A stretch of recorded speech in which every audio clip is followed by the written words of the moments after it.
then.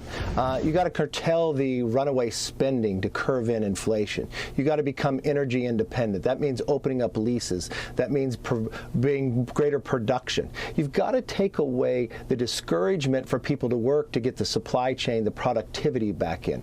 These are all pieces of legislation, but on that very first day, we'll repeal these new 87,000 IRS agents. I think government should be here to help you, not to go after you. House Minority Leader Kevin McCarthy on Sunday Morning Futures with me yesterday on the GOP's first steps. Should they retake the majority control in the House, now 8 days away from the midterms? Joining us right now is Utah Congressman and member of the House Judiciary Committee, along with House Education and Labor Committee. Burgess Owens is here. Congressman, it's good to see you this morning. Thanks so much for being here. How are you feeling about the midterms, 8 days away? I'm feeling very excited. You just heard the commitment to America from a leader. And that shows, again, what the Republican Party plans on doing. We have a plan, and American people are looking for a plan at this point. They're tired of the chaos, and I'm just excited about the fact that all Americans, Democrats, Independents, Republicans, are coming to the one place of common cause. We need to get our country back in shape, moving forward, and get rid of this chaos, again, that we've had the last year and a half. Yeah, I mean, bad policy has certainly resulted in some pretty bad outcomes here. And we've got independents switching to the GOP. What are you seeing in terms of the voter, the electorate, who's coming out? Do you see a change in the Hispanic community, the black community, the independent community? Give us your take on all of that. I've never been more excited about our country and our future than I am today, Maria. And that's because the most powerful three words in our country's history is we the people. And once we the people started talking and educating ourselves, engaging ourselves, kind of leave that freedom bubble that we live in every single day in the past, we get busy, we get active. Right now, we're looking at 21% of black Americans, that's up from 12%, leaning toward the Republican Party. We're looking at 40% of Latino, which is going up to 30%.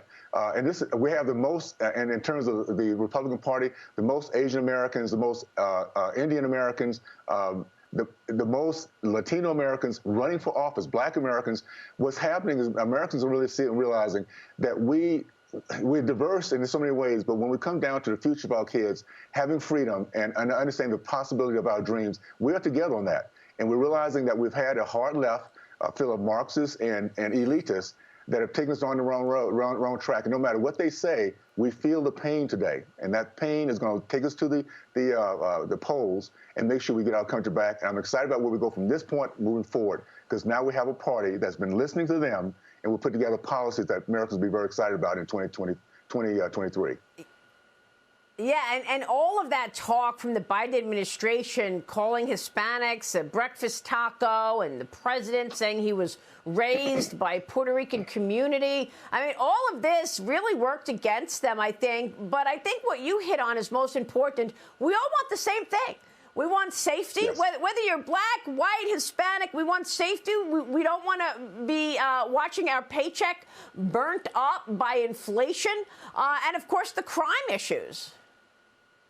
Well, you look at the commitment to America, and it highlights all that. We took an entire year, 7 different forms in which we actually looked at this process. And what did Americans want?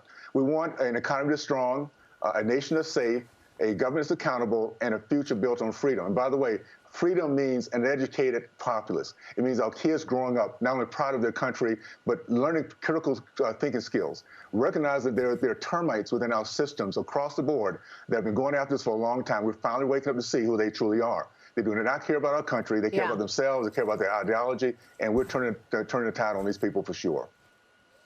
And then there's all these gaffes. I mean, President Biden was not on the campaign trail this past weekend. They brought out the big guns, and Obama was out and about. But it didn't stop him from making another gaffe about how many states there are in the United States. Watch this. They're still determined to eliminate the Affordable Care Act. And by the way, if they do, that means, not a joke, everybody, that's why we were defeated in 2018 when they tried to do it. We went to 54 states. 54 states. The president getting fact-checked on Twitter after that inaccuracy. Also about how many corporations are making billions of dollars. Twitter added this note, writing, quote, out of the 55 corporations Biden references, only 14 had earnings greater than $1 billion and would be eligible under the tax law. Congressman, it was more of the same that the president tries to attack corporations for making money. He had to be corrected on Twitter. Go ahead, sir. Well, you know, this would be funny if he was only a candidate. Unfortunately, he's the president of the United States. And everybody, our enemies, now Americans, Democrats are also seeing it. This guy, this president he's not all there. And it's a danger to our system, for the strength of our nation. So we need to make sure that we have a House and a Senate that gives strength to this country. And we can do that by just looking at our policies, allowing people who see America first to step to the place and slow down this hard left push that the Biden administration has given us the last 18 months. We see right now it's one chaos after the other every single day. We can't even focus on one at a time because there's so many coming at us. This is our time to put the Republican Party in place. Let us have a chance to bring back the freedom, the opportunities, the way that American dream has been set up for us. We can do that because you put the right people in place, and we can do that with the red wave for sure. I mean, you said it. You know, our adversaries are watching all these gaffes just the way all of us are. I mean, when you think of it that way, you recognize that this is actually a national security issue. It is, and everything that's happening right now is a national security issue. The border, the inflation, which is still in the dreams of every single American, the hopes that they have, an education system that's teaching CRT. Everything we're dealing with that they're giving to us is a national security, and we're now finally seeing. So thank goodness the red wave is coming. I want to thank you, the Republicans out there, independents, that are putting our country first versus party. Let's make sure that our kids' future is the most important thing for us to focus on. It doesn't matter what the party is. If we put in place the policies, things are going to work out just fine. For sure. Congressman, it's good to see you this morning. Thanks very much. Burgess Owens this morning in Utah. We will see you soon, sir. We'll be right back. Okay, take care.